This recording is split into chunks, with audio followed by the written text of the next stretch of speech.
नमस्ते मेरे प्यारे विद्यार्थी जी, सभी को मेरी तरफ से गुड मॉर्निंग, सुप्रभात। कैसे हैं आप सभी लोग? उम्मीद करता हूँ बहुत अच्छे होंगे। आप सभी का प्यारे बच्चों तांडव के पहले क्लास में बहुत बहुत स्वागत है। जैसा कि आप सभी लोग जानते हैं कि जो तांडव सीरीज है, ये लघु उत्तरीय प्रश्न यानी कि शॉर्ट क्वेश्चन की एक सीरीज है, जिसके अंदर हम लोग अपने बोर्ड परीक्षा में हमारे जितने भी शॉर्ट क्वेश्चंस पूछे जाते हैं उनके लिए हम लोग मेहनत करने वाले हैं। ठीक है, आप सभी को good morning, good morning, good morning. बच्चों मेरे साथ जुड़ चुके हैं संजना कुमारी, विवेक कुमार हैं, राहुल कुमार जी हैं, रोशनी कुमारी हैं, निशांत कुमार जी हैं, आकाश कुमार जी हैं, शिवम कुमार जी हैं और ढेर सारे मेरे प्यारे प्यारे बच्चे सेशन में जुड़ चुके हैं। गुड मॉर्निंग आप सभी को। कैसे हैं आप लोग? एक बार कमेंट बॉक्स में बताइए क्लास शुरू करने से पहले। जल्दी जल्दी से सभी बच्चे बताएंगे कि आप लोग कैसे हैं, है ना? एक बार शेयर कर देना व्हाट्सएप वगैरह पे, है ना? चलिए, तो मेरे विद्यार्थी जी, जैसा कि आप लोग जानते हैं, हमने यहाँ लिखा है बिहार मैट्रिक परीक्षा 2026 और मैथ सब्जेक्ट का नाम मैथ है और टाइप जो क्वेश्चन है वो शॉर्ट क्वेश्चन हम लोग देखेंगे। प्यारे बच्चों, हर दिन हम लोग सब्जेक्ट को चेंज करके पढ़ेंगे। अगर आज हम लोगों ने मैथ्स पढ़े हैं तो कल क्या पढ़ेंगे, एक बार बताना सब लोग कमेंट बॉक्स में लिखना। अगर हमने आज मैथ्स पढ़ा है तो कल हम लोग साइंस पढ़ेंगे, ठीक है? चलिए मेरे बच्चों, इसमें हम लोग देखेंगे कि 30 अंक हम लोग पक्का करें। मैथ में हमारा जो शॉर्ट क्वेश्चन होता है वो 30 क्वेश्चंस दिए जाते हैं और 30 में से हमें कितना सवाल बनाना होता है एक बार बताएंगे मेरे बच्चे। 30 में 15 बनाना होता है और 15 सवाल 2-2 अंक का होता है, अर्थात कुल 30 अंक का हमारा शॉर्ट क्वेश्चन का ये सीरीज होता है ना? उसके बाद ये बच्चों नाम रखे हमने तांडव, यानी इससे भगवान का बच्चों तांडव होगा। जो बच्चे इस पूरे सीरीज को बहुत अच्छे से पढ़ेंगे वो बोर्ड परीक्षा में एकदम तांडव कर पाएंगे बढ़िया से। ये डे नंबर 1 है। अब मैं आप लोगों से रिक्वेस्ट करूंगा कि इस सेशन को शेयर जरूर करें मेरे बच्चे। जितने भी आपके दोस्त हैं, जितने भी भाई हैं, जितने भी आपके साथ पढ़ने वाले सहपाठी हैं, सबके साथ एक बार प्लीज आप लोगों से रिक्वेस्ट है कि इस सेशन को अधिक से अधिक दोस्तों में शेयर करें जल्दी से।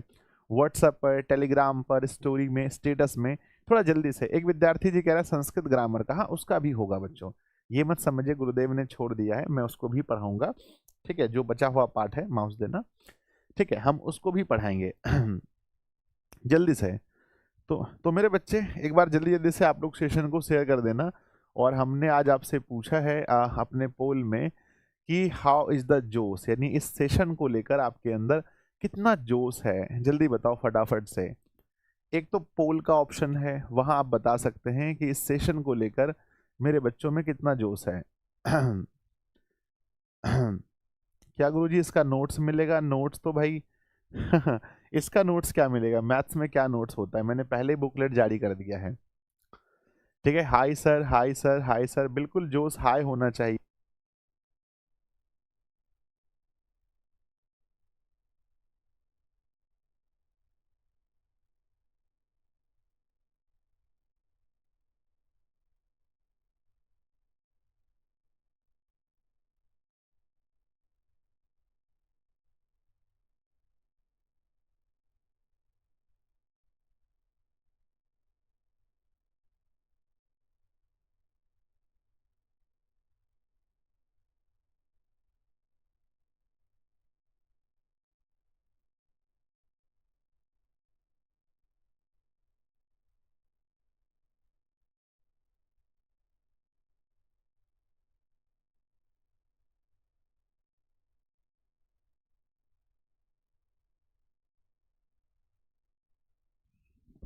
बैटरी बंद, कोई इशू है क्या बैटरी में?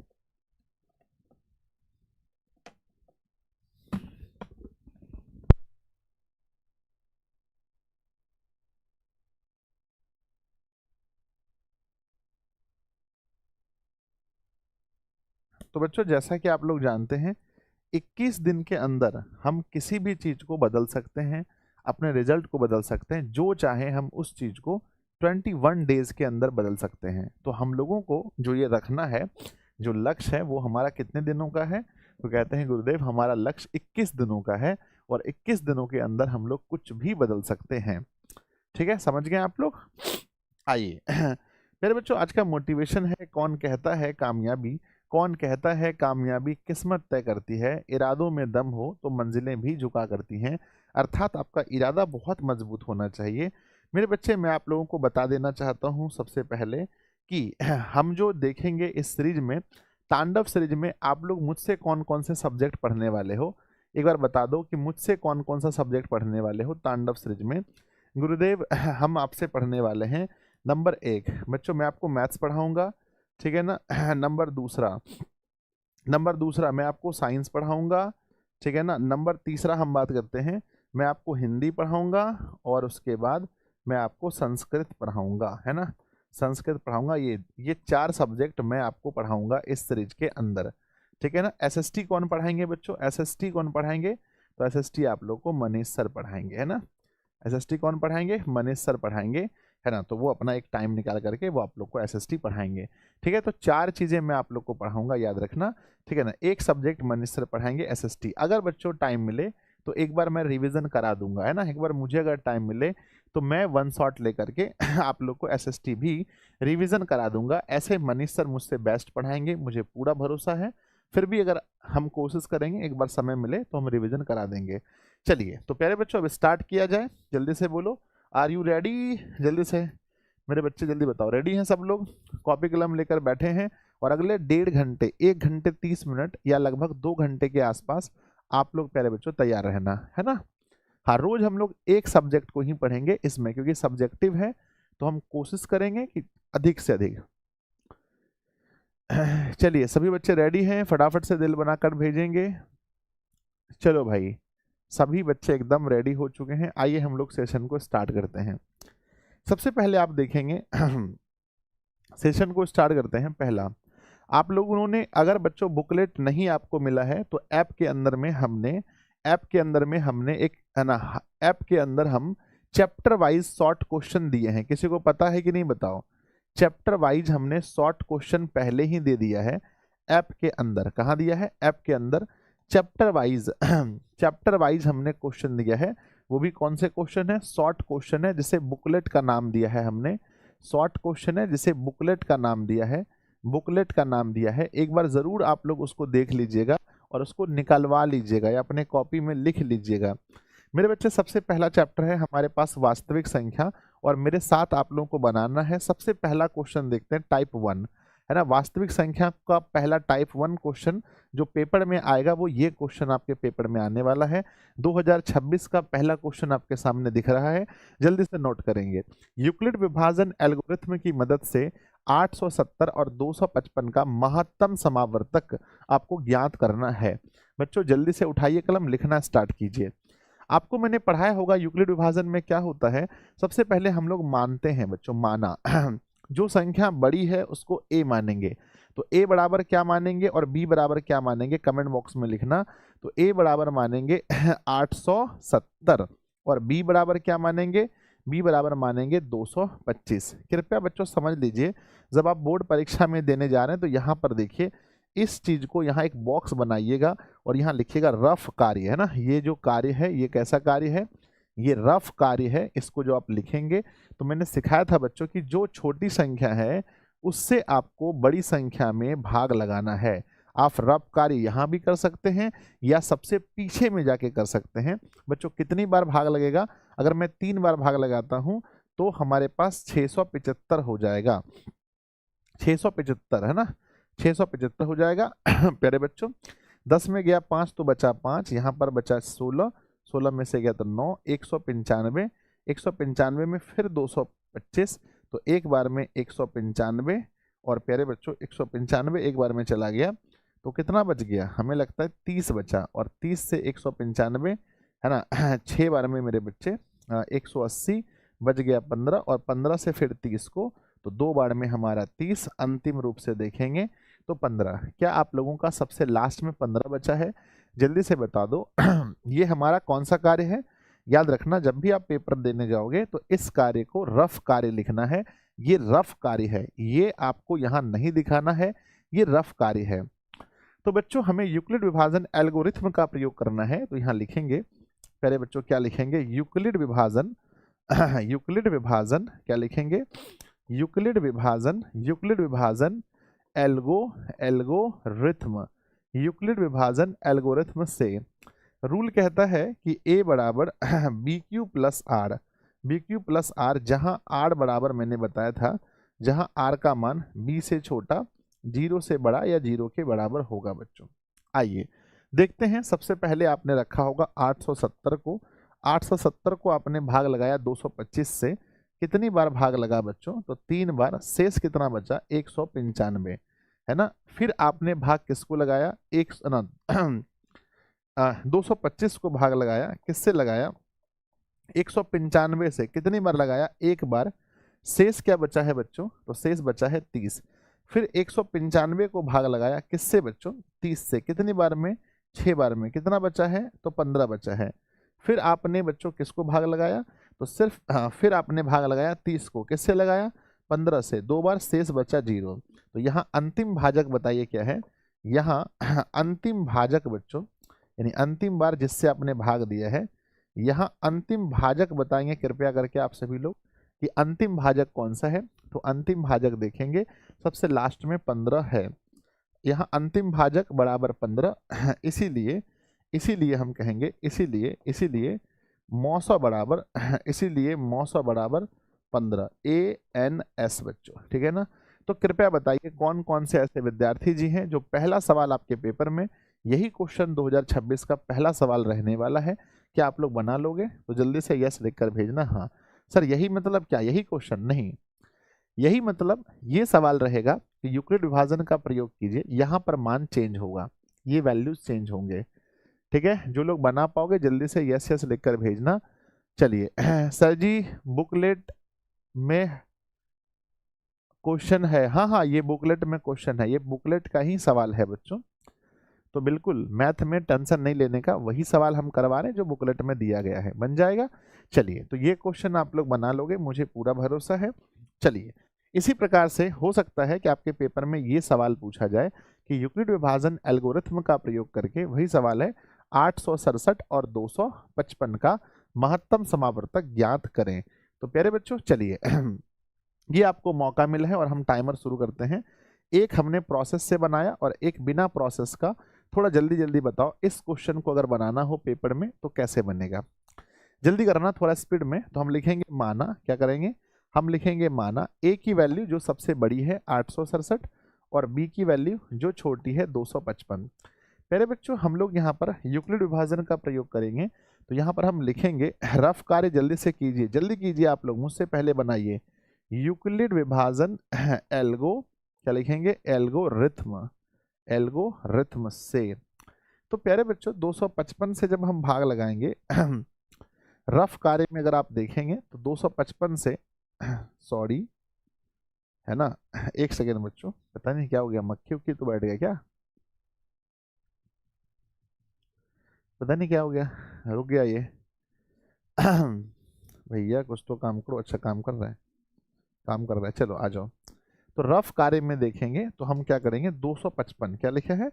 255। तो 255 से भाग लगाएंगे 867 में, तो मेरे बच्चे 3 बार में भाग लगेगा, 5 या 15 हासिल रहा, 175 176, तो 102 और 102 से फिर भाग करेंगे 255 को 2 बार में, तो 204 बच गया 51, और 51 से 102 को 2 बार में बच्चों 102 कैंसिल हो गया, आप देख सकते हैं। तो यहाँ पर इसको बिठाएंगे तो 51 इसका सही उत्तर है। वो आप लोग समझदार हैं, आगे आप बिठा लोगे। चलिए हम बिठा भी सकते हैं कि फॉर्मूला होता है a बराबर बी क्यू प्लस आर का। a का मान सबसे पहले 867 है, जो मैंने 255 से भाग लगाया 3 बार में, शेष बचा 102, और फिर 255 को हमने 102 से भाग लगाया 2 बार में, मेरे बच्चे बचा हमारा 51, और फिर 102 को हमने 51 से भाग 2 बार भाग लगाया प्लस 0, तो अंतिम भाजक यहाँ पर देखेंगे तो प्यारे बच्चों अंतिम भाजक बराबर 51 होगा, इसीलिए मौसा बराबर हमारा आंसर 51 होगा, ठीक है। तो इसका सही उत्तर 51 है, आप लोग देख सकते हैं, ठीक है ना, 51 है। और इस कार्य को क्या बोलेंगे? इस कार्य को रफ कार्य कहेंगे। चलिए तो हम मान लें कि हो जाएगा बच्चों।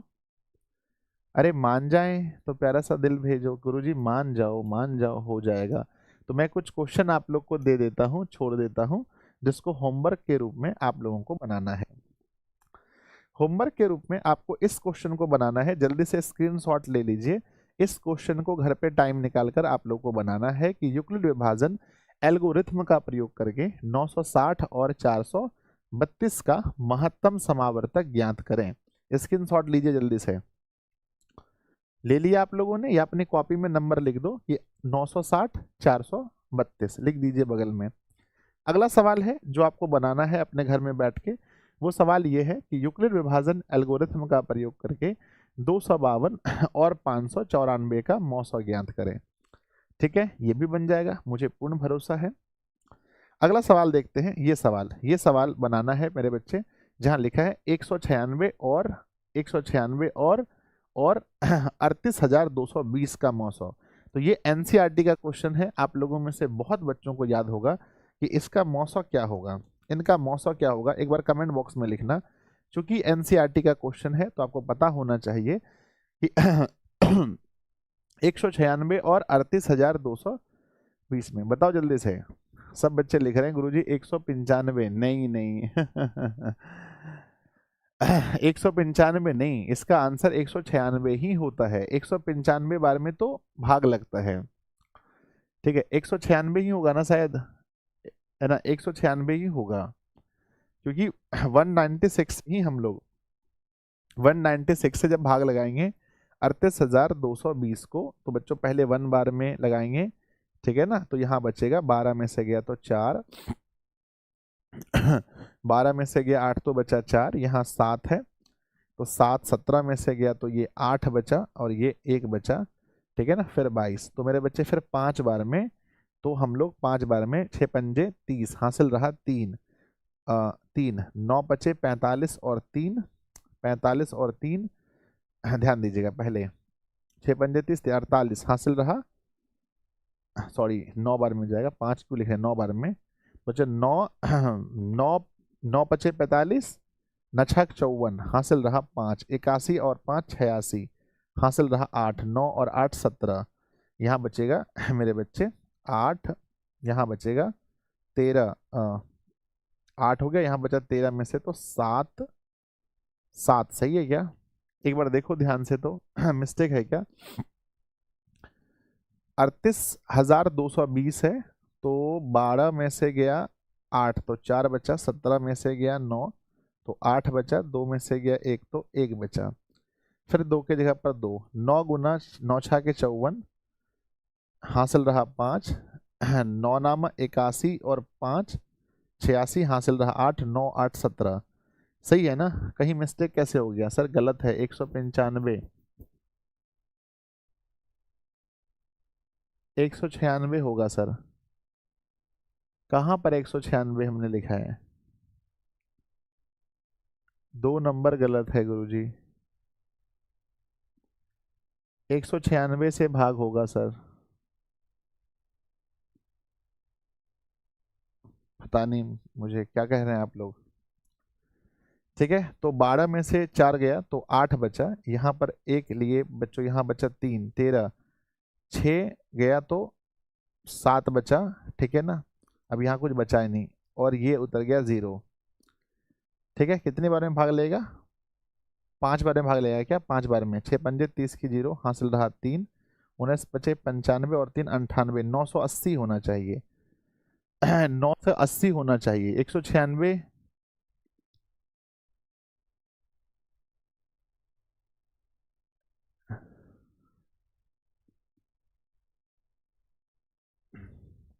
कहाँ पर जो लिखने की बात कर रहे हैं आप लोग?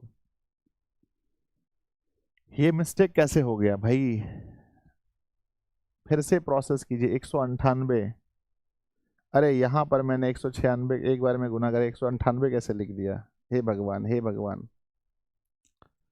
तो ये 196 होगा, बाकी सारा प्रोसेस यहीं से गलत हुआ है। 12 में से 6 गया तो 6 बचेगा, एक यहाँ बचा 7 7 बचा, यहाँ पर बच्चों 17 में से गया तो 8 बचा 100। ठीक है ना, अब सही है। हाँ, 9 बार में भाग लेगा, 9 9 9 6 54 हासिल रहा बच्चों 5 और 9 नाम 81 और 5 86। ठीक है, हासिल रहा 8 9 और 8 17। तो बच्चों यहाँ 98 बचेगा, 0 5 बार में हमारा 980 हो जाएगा कट कट करके। तो देख सकते हैं कि लास्ट टाइम तक आपने भाग 196 से ही किया है, अंतिम भाजक 196 है। अब सही है, बताओ अंतिम भाजक क्या है? अंतिम भाजक यहाँ पर जो है आपने शुरू भी किया था 196 से और लास्ट भी 196 से, इसीलिए हमारा जो मौसा होगा, हमारा जो मौसा होने वाला है वो 196 होगा, 196। समझ गए ना? चलिए बढ़ जाए आगे। अब सही है गुरुजी, अच्छा कोई बात नहीं, होता है। बढ़ जाए आगे। जल्दी से बता दो। सब बच्चों ने भाई साहब इतने कमेंट किए, इतने कमेंट किए, गुरुजी आप गलती कर रहे हो गुरुजी। चलो यस लिख कर भेजिए, आगे बढ़ जाए। चलिए आपका सही है, अभी सही हुआ, मेरा सही नहीं था, अभी सही हुआ। चलिए तो यूक्लिड वाले प्रोसेस को छोड़ते हैं। टाइप नंबर दूसरे में आप सभी का बहुत बहुत स्वागत है। टाइप नंबर दूसरे का जो क्वेश्चन आपके पेपर में आ रहा है 2026 में, वो क्वेश्चन ये आ रहा है बच्चों, जल्दी से इसको सॉल्व कीजिए। क्वेश्चन लिखा गया है कि अभाज्य गुणनखंड विधि द्वारा 6, 72 और 120 का मौसौ और लौसौ ज्ञात कीजिए। तो ये सवाल आपको देखने को मिलेगा जहां आपको अभाज्य गुणनखंड करके आपको मौसौ और लौसौ निकालना है। तो बच्चों चलिए फटाफट से देखते हैं। यहाँ पर 6 का अभाज्य गुणनखंड देखेंगे। यहाँ मेरे विद्यार्थी जी 6 को अगर हम तोड़ेंगे तो 2 गुना 3 6 होता है। 72 को आप जब तोड़ेंगे, 72 को तोड़िए फटाफट से, है ना। 72 को तोड़ेंगे, 72 को तो 2 से भाग लगाने से 36 और फिर 2 से भाग लगाने से 18 और फिर 2 से 9 और फिर 3 से 3 और फिर 3 से 1। तो हम लिखेंगे प्यारे बच्चों 72 को 2 गुना मतलब 2 गुना 2 गुना 2 गुना 3 गुना 3 और उसके बाद में 120 को तोड़ के देखेंगे। 120 को तोड़िए बच्चों, 120 को तोड़ेंगे 2 से 2 से तोड़ेंगे, 120 को तोड़ के देखेंगे। 120 को 2 से तोड़ेंगे तो 60 होगा, फिर 2 से तोड़ेंगे तो 30 होगा, फिर 2 से तोड़ेंगे तो 15 होगा और फिर 3 से तोड़ेंगे तो 5 होगा, 5 से तोड़ेंगे 1 होगा। तो 2 मल्टीप्लाई 2 मल्टीप्लाई 2 मल्टीप्लाई 3 मल्टीप्लाई 5। तो सबसे पहले मौसौ बताइए बच्चों, अगर हम मौसौ निकालना चाहें मौसौ किसका? 6, 72 और 120 का। कृपया जल्दी से बताइए इनका मौसौ क्या होगा, जल्दी जल्दी बताओ। मौसौ क्या होगा सर? 12th क्लास का मैराथन क्लास कब होगा? कल होगा बच्चों, आज है ना। आज तो क्लास आज भी है लेकिन मैराथन क्लास कल होगा। कल देखिए, या आपका हिंदी का क्लास खत्म ही होने वाला है अब। तो जल्दी से बताओ बच्चों कौन सी चीज़ है। जब भी आप मौसौ ज्ञात करेंगे कृपया एक चीज़ ध्यान रखें, मौसौ ज्ञात करने में हमें ध्यान रखना है कि वो चीज़ें हमें लेनी है जो सब में कॉमन हो। तो आप देख सकते हैं 2 यहाँ भी है, 2 यहाँ भी है, 2 यहाँ भी है, तो 1 2 को हम ले सकते हैं। 3 यहाँ भी है, 3 यहाँ भी है, 3 यहाँ भी है, 1 3 को ले सकते हैं। अब कुछ भी ऐसा ना है जो तीनों में कॉमन हो, तो 2 तिया 6 हो गया। मेन होता है इसका एलसीएम। बच्चों एलसीएम मैंने सिखाया था आपको, जो लॉसो है ये मैंने सिखाया था कैसे निकालना है। 6, 72, 120 का अगर निकालना है तो बताइए कैसे। आप पहले ये देखिए, लॉसो निकालने में बच्चे गलती करते हैं। आपको देखना है कि हमने किस किस संख्या का प्रयोग किया है इसमें बच्चों, इस पूरे गुणनखंड में कौन कौन सी संख्या प्रयोग में आई है। कृपया बताइए मुझे कौन कौन सी संख्या का प्रयोग हमने किया है। तो एक तो 2 का प्रयोग किया है, एक तो 3 का प्रयोग किया है, एक तो 5 का प्रयोग किया है। अब आपको ये देखना है कि 2 का प्रयोग सबसे ज्यादा कहाँ हुआ है। तो 2 एक बार यहाँ हुआ है, 3 बार यहाँ हुआ है, यहाँ पर भी 3 बार हुआ है। तो सबसे ज्यादा तो बच्चों 3 बार ही है, चाहे यहाँ देख लो चाहे यहाँ देख लो। तो जहां सबसे अधिक है वहां से लाना है। तो 3 बार जब हुआ है तो ये इसको यहां से लेकर आ जाइए, 2 मल्टीप्लाई 2 मल्टीप्लाई 2। अब प्यारे बच्चों देखिए 3 का प्रयोग सबसे अधिक कहाँ हुआ है, यहाँ 1 बार, यहाँ 2 बार, यहाँ 1 बार। तो जहां ज्यादा बार प्रयोग हुआ है वहीं से 3 को लेकर आइए। अब 5 का प्रयोग सबसे अधिक बार कहाँ हुआ है, 1 ही बार हुआ है। मान लो बच्चों कि 10 लड़का है, अब उसमें से किसी के पास 1 रुपया भी नहीं है पर किसी के पास 1 रुपया है। एक लड़का है जिसके पास 1 रुपया है, तो वही ज्यादा हो गया। तो इसमें सबसे ज्यादा कौन हो गया, यही 5, 1 ही बार ज्यादा हो गया। चलिए सबको गुना करके बताइए कितना हुआ, जल्दी बताइए। 2 गुना 2 कितना होता है, 4, 4 दूना 8 तिया 24, 24 तिया 72, 72 पंजे 360। तो मेरे बच्चे जल्दी से बताओ क्या आपका आंसर 360 है? ठीक है ना। तो मौसा का मान 6 होगा जो सब में है, है ना। मेरे बच्चे, सर अब रामबाण का क्लास नहीं होगा। अरे भगवान, कहाँ बुद्धि है आपका, रोज रामबाण का क्लास शाम को होता है, रोज होगा वो क्लास। अभी 15 दिन होगा, जिसमें 4 दिन हो, 11 दिन का क्लास अभी और बचा हुआ है। हो गया, जल्दी से बोलो, हो गया। चलिए बहुत सुंदर मेरे बच्चे, ये क्वेश्चन बन जाएगा इस टाइप का सवाल, क्योंकि पेपर में एक क्वेश्चन आएगा 100% गारंटी के साथ है कि एक क्वेश्चन ऐसा रहेगा जिसमें बोला जाएगा कि अभाज्य गुणनखंड विधि से मौसो और लौसो ज्ञात कीजिए। हो जाएगा ना? यस गुरुदेव, हो जाएगा। चलिए, अगर वो क्वेश्चन हो जाएगा तो अब हम लोग इस क्वेश्चन को होमवर्क के रूप में आप लोग लिख लीजिए। ये होमवर्क है आप लोगों का कि अभाज्य गुणनखंड विधि से 9, 12 और 27 का क्या निकालना है, मौसो और लौसो निकालना है। तो ठीक वही सवाल है, थोड़ा सा चेंज है, इसको होमवर्क के रूप में आप लोग लीजिए और घर पे बैठ के बनाना है बच्चों। चलिए बढ़ते हैं हम लोग अगले प्रश्न की ओर। अगला प्रश्न कह रहा है 8वां नंबर, अभाज्य गुणनखंड विधि से 96 और 404 का HCF ज्ञात कीजिए और फिर उनका LCM निकालिए। तो पहले HCF निकालना है अभाज्य गुणनखंड से, तो जल्दी गुणनखंड कीजिए। 96 का गुणनखंड कैसा होगा? तो बच्चों यहां देख सकते हैं, जो 96 है इसका गुणनखंड करना है और फिर 404 का गुणनखंड करना है। तो 96 का गुणनखंड अगर आप देखेंगे, 96 का है ना 96 का गुणनखंड देखेंगे 96 का, 2 से देंगे तो हम ये 48, फिर 2 से भाग करेंगे तो 24, और फिर 2 से भाग करेंगे तो 12, और फिर 2 से भाग करेंगे तो 6, और फिर 2 से भाग करेंगे तो 3, और 3 से भाग करेंगे तो 1। अर्थात 96 का अभाज्य गुणनखंड जो होगा मेरे बच्चे, वो 2 गुना 2 गुना 2 गुना 2 और बच्चों नहीं सॉरी, फिर 2 और गुना 3। तो आप देख सकते हैं 2 हमारा 5 बार आया था, और अब 404 की बारी है। और 404 का जब अभाज्य गुणनखंड गढ़ेंगे आप 2 से, तो 202 होता है, फिर से 2 से 101 होता है, और मुझे नहीं लगता कि 101 का कुछ अभाज्य गुणनखंड होगा। 2 गुना 101। तो बच्चों कृपया आप मुझे बताइए कि इसमें से जब HCF आप निकालेंगे तो HCF क्या निकलेगा? जल्दी करना, थोड़ा सा जल्दी करना। HCF क्या निकलेगा? संजय सर देखो, HCF का मतलब ये होता है जो चीजें दोनों में कॉमन हो, है ना, जो चीजें दोनों में कॉमन हो। तो 1 2 यहाँ पर है, ये कॉमन, ये यहाँ पर है, ये दोनों का जोड़ा लग गया तो 2 ले लेंगे। फिर यहाँ पर भी 2 है और यहाँ पर भी 2 है, तो यहाँ हो जाएगा। अब तो कुछ नहीं मैच कर रहा है, अब तो दोनों में कुछ भी मैच नहीं कर रहा है, तो 4 लिखेंगे। देखिए ये क्वेश्चन सीधा नहीं बोला है, सीधा आपको नहीं बोला कि सीधे आप HCF और LCM निकालिए। यहाँ पर थोड़ी देर रुके हैं, इस क्वेश्चन में देखेंगे थोड़ी देर का ठहराव आया है कि अभाज्य गुणनखंड विधि द्वारा 96 और 404 का HCF निकालिए। पहले HCF निकालना है अभाज्य गुणनखंड विधि से, और फिर LCM, तो बाद में LCM निकालना है। तो LCM का एक दूसरा तरीका होता है, आप लोग पढ़े होंगे मेरे बच्चे, क्या आप जानते हैं? बताना कि 2 संख्याओं का गुणनफल बराबर HCF गुना LCM होता है। और ऐसी स्थिति में अगर हम LCM का फॉर्मूला यूज करें तो एक फॉर्मूला बन सकता है पहली संख्या गुना दूसरी संख्या बटे HCF। क्या आप मानते हैं कि हम इस फॉर्मूले से भी LCM ज्ञात कर सकते हैं अगर हमारे पास सिर्फ और सिर्फ 2 संख्याएं हैं? तो बच्चों चूंकि हम जानते हैं कि और फिर LCM बोला है, अर्थात LCM बराबर हम लिख सकते हैं पहली संख्या गुना दूसरी संख्या बटे HCF, क्योंकि नॉर्मल तो नहीं बोला था।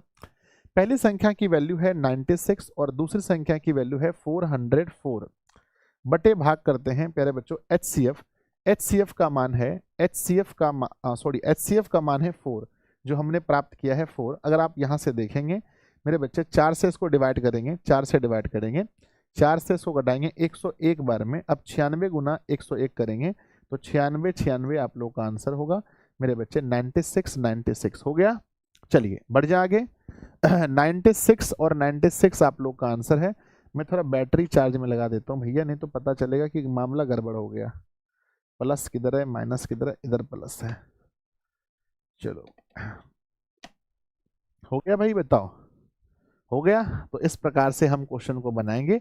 जब क्वेश्चन ऐसा बोला जाए कि पहले HCF ज्ञात करें और फिर बाद में LCM, तो हम इस तरह का भी ज्ञात कर सकते हैं। और देखिए परीक्षा हॉल में कभी भी आंसर को मतलब घेरना नहीं है, ये गलती मत कीजिएगा कि आंसर निकाल के लास्ट में ऐसे गोल घेरना है, ये गलती नहीं करना है किसी को भी, समझ गए ना? चलिए ऐसे मैं हाईलाइट करने के लिए घेरता हूं, पर आपको नहीं घेरना है, ठीक है? चलिए अब ये सवाल है जो बहुत महत्वपूर्ण है, जल्दी से बताइए इसका उत्तर क्या होगा। सवाल कह रहा है कि HCF जो है इसका दे रखा है 9 है और एलसीएम आपको ज्ञात करना है, एलसीएम आपको ज्ञात करना है। तो मुझसे पहले आप लोग बनाइए फटाफट से, क्या होगा मेरे बच्चे दिया है, आपको पता है दिया है, ये हमारी ये हमारी पहली संख्या, ये दूसरी संख्या, यहाँ पर सेम चीज देखेंगे, दोनों में सेम है। तो पहली संख्या मतलब a बराबर मेरे बच्चे, a बराबर जो है वो 306 है और b बराबर जो है 657 है। इनका HCF के सामने 9 लिखा है, अर्थात हमें HCF पता है कि 9 है, LCM हमें पता नहीं है।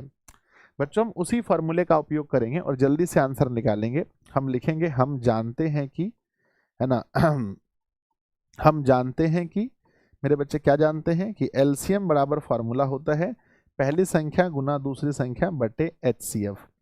तो पहली संख्या का मान है 306, दूसरी संख्या का मान है 657 बटे इसका 9 से भाग करेंगे, 9 तिया 27, बच गया 3, 9 चौके 36, 34 गुना करेंगे 657। कृपया जिनको याद है आप लोग आंसर लिखिए सर 22 33 8, जिनको जिनको याद है जल्दी लिखो, 22 33 8 आंसर होगा। तो आप डायरेक्टली जान सकते हैं इसका सही उत्तर जो होने वाला है वो 22 होगा और फिर 33 होगा और फिर 8 होगा। तो 22 33 8 हम लोगों का सही उत्तर हो जाएगा। चलिए बढ़ते हैं हम लोग अगले प्रश्न की ओर। क्या होगा, 22 33 और 8 होगा। ठीक है, आंसर को कभी भी डब्बे के अंदर बॉक्स में नहीं घेरना है, ये चीज याद रखिएगा। बोर्ड परीक्षा में कोई भी ऐसी गलती ना करें, क्योंकि अगर किसी चीज को आप घेर देते हैं तो ये माना जाता है कि वो गलत हो गया है। वो क्या हो गया है, गलत हो गया है, ऐसा माना जाता है।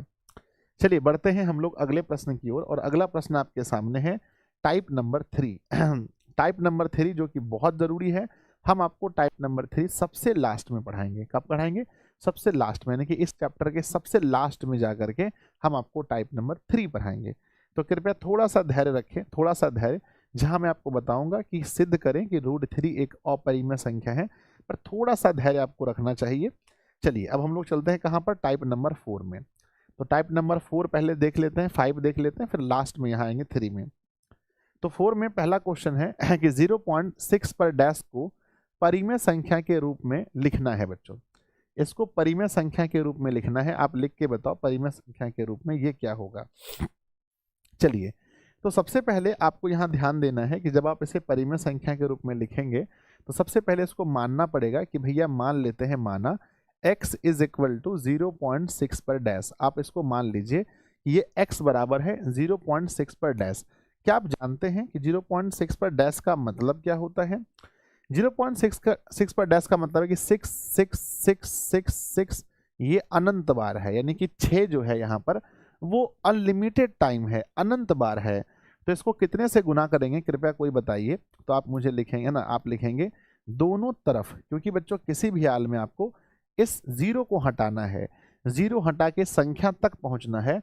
तो दोनों तरफ कितने से गुना करेंगे बताइए। तो लिखेंगे दोनों तरफ 10 से, दोनों तरफ 10 से क्या करने पर बताओ, गुना करने पर। दोनों तरफ 10 से गुना करने पर। तो मेरे प्यारे बच्चों जब आप यहाँ पर अब ये समझो कि ये x बराबर कुछ इस कदर चीजें हैं, है ना। मैं बच्चों यहीं पर लिख देता हूँ, मैं यहीं पर लिख देता हूँ ताकि आपको समझ में आए, है ना। ध्यान देना, x बराबर हमने मान लिया है, अर्थात आप इसको लिख सकते हैं x बराबर ये 0.6666 डॉट डॉट डॉट डॉट है। अब हमने लिखा कि दोनों तरफ 10 से गुना करने पर, है ना, दोनों तरफ 10 से गुना करने पर, है ना, गुना करने पर, गुना करने पर जब हम 10 से गुना करेंगे दोनों तरफ, तो जब बच्चों 10 से गुना होगा x में तो ये हो जाएगा 10x, ये हो जाएगा 10x। और इस पार्ट को जब 10 से गुना क्यों करना है बताओ, 10 से गुना करना ही क्यों है, आपके मन में सवाल आना चाहिए। तो कहना है संजय सर देखो, इस 0 को हटाने के लिए 6 पर जाना है, 10 से गुना करेंगे तो ये 6 पॉइंट हो जाएगा, 6 dot dot dot dot dot. तो जो आगे वाली चीजें हैं, जो आगे वाली चीजें हैं जिसमें डॉट डॉट बहुत बार आया है, जिसमें डॉट डॉट बहुत बार आया है, इसको हम कैसे लिख सकते हैं? तो डायरेक्टली हम लिख सकते हैं यहाँ पर 10x बराबर 6 पॉइंट, जो आगे की चीजें हैं उसके लिए हम 6 पर डैश लिख सकते हैं, क्योंकि ये बहुत टाइम है तो हम इसको 6 पर डैश लिख सकते हैं। ये हमारा समीकरण नंबर मान लीजिए 2 हो गया और ये हमारा समीकरण नंबर पहला था, समीकरण नंबर पहला था। अब लिखेंगे समीकरण दूसरे में से पहले को, बताओ बताओ जल्दी से। समीकरण 2 में से मेरे बच्चे, समीकरण दो में से एक को घटाने पर, है ना, एक को घटाने पर, अब हम क्या करने वाले हैं, समीकरण दो में से एक को घटाएंगे तो x वाले पार्ट को x में, यानी कि यहाँ 10x है, 10x में हम x को घटाएंगे तो लिखेंगे 10x माइनस x, और यहाँ लिखेंगे 6.6 में से 6.6 पर डैश है, में से 0.6 पर डैश घटाएंगे तो मेरे बच्चे 0.6 का डैश खत्म हो गया, 6 में से गया 0 तो 6, और यहाँ बचा 9x, तो x बराबर लिखेंगे 6/9। अब 6 और 9 दोनों 3 के पहाड़े में, 3 दूना 6 और 3 तिया 9, आंसर नोट कीजिएगा 2/3। कृपया बताइएगा, देखो सिर्फ आंसर लाना इंपॉर्टेंट नहीं है, अगर आप कहेंगे कि सर सिर्फ आंसर लाना है तो वो तो ऑब्जेक्टिव क्वेश्चन है, ये तो आप आराम से कह सकते हैं कि भाई पॉइंट जिस पर डैश है नीचे 9 लिखेंगे आंसर, लेकिन ऑब्जेक्टिव नहीं है ये क्वेश्चन सब्जेक्टिव है। इसको बनाने का तरीका यही है बच्चों कि परिमेय संख्या को सरल रूप में व्यक्त कीजिए। तो सबसे पहले मेरे बच्चे हमने क्या किया, इसको एक, देखो अगर पॉइंट के बाद पहला अक्षर तक पहुंचना है इसलिए हमने 10 से दोनों तरफ गुना किया, 10 से किया x की जगह पर 10x, और यहाँ पर इसका मतलब ये होता है, इसका सही अर्थ ये होता है, 10 से आगे बढ़ा तो 6 पॉइंट ये आ गया, और इसका मतलब क्या है, इसका मतलब है 6 अगर रिपीट हो रहा है तो हम उसके ऊपर में डैश लगा देंगे। अब 2 में से 1 को घटा दिए, 10x में x गया तो 9x वहां पर 6, है ना, हो जाएगा। बताओ अगर ये सवाल सर आंसर को ब्लैक पेन से लिख सकते, नहीं बच्चों, फालतू वाला चीज है, क्यों लिखेंगे, बिल्कुल नहीं लिखेंगे, बिल्कुल भी नहीं आंसर को ब्लैक पेन से लिखेंगे, ये क्यों लिखना है। हाँ, अगर आप पूरा सॉल्व आप ब्लैक पेन से कर सकते हैं, पूरा सॉल्व कर सकते हैं, हो जाएगा, बना दीजिएगा तो जल्दी से यस लिखकर भेज दीजिए कि सर बन जाएगा। सब लोग यस लिखकर भेजिए कि 0.6 पर डैश, अगर ये सवाल पेपर में फिर से आता है, इस टाइप का सवाल फिर से आता है ना, तो हो जाएगा सवाल। यस बताओ, ठीक है। अगले सवाल की ओर चलते हैं। अगला सवाल लिखा है, ये तो बहुत प्यारा सा क्वेश्चन है, बहुत आसान सवाल है। क्वेश्चन कह रहा है कि 1.8 पर डैश को p/q के रूप में बदलिए, है ना। एक तो बच्चों देखो ध्यान से, 17 नंबर सवाल जल्दी से बना के दिखाइए, इसको बदलना है p/q के रूप में। ध्यान दीजिए, एक तो ऑब्जेक्टिव टाइप अगर हम सोचें तो ये बहुत आसान है, 1.8 पर डैश, तो हमने क्या करना है, हमें ये करना है प्यारे बच्चों, हमें ये करना है, इसको लिखना है 1 प्लस में 0.8 पर डैश, ऐसे लिख देना है 1 प्लस 0.8 पर डैश, है ना। अब हमें करना क्या है कि इस वाले पार्ट को आपको पता है, अगर ऑब्जेक्टिव में देखें तो 1 प्लस में जिस पर डैश होता है उसके लिए हम लोग 9 नीचे यूज करते हैं, 9 यूज कर दिया। अब यहाँ पर 9 हो गया, 9 गुना 1 करेंगे तो 9, और प्लस में जब हम 8 जोड़ेंगे तो 9 और 8 17/9 हमारा आंसर होगा। इस क्वेश्चन का 17/9 आंसर होगा। ऐसे अगर हम लोग देखें ऑब्जेक्टिव टाइप सोचे तो, है ना, 17/9 आंसर होगा अगर हम ऑब्जेक्टिव टाइप सोचे तो, ठीक है। अगर हम ऑब्जेक्टिव टाइप नहीं सोचे, ठीक है, ऑब्जेक्टिव टाइप नहीं सोचे तो कैसे, एक बच्चा कह रहा है सर 17/90, देखो 17/90 तब होता जब सवाल ऐसा होता, तब होता हमारा 17/90, समझ गए ना। हाँ, पर ऐसा सवाल नहीं कहा गया है। चलिए हम लोग ट्राई करके देखते हैं, अगर हम इसको लॉन्ग विधि से बनाएं तो कैसे लिखेंगे। तो सबसे पहले माना प्यारे बच्चों, x बराबर क्या होगा, 1.8 पर डैश, है ना। ऐसे में इसको समीकरण 1 मान लेते हैं, पर हमें ये पता होना चाहिए कि ये एक्चुअल में क्या चीज है। ये एक्चुअल में ऐसा है कि x बराबर 1.8888 और इस तरह से 2 चलता गया है। अब बताइए दोनों तरफ कितने से गुना करना है, बच्चों बताओ दोनों तरफ कितने से गुना करना है।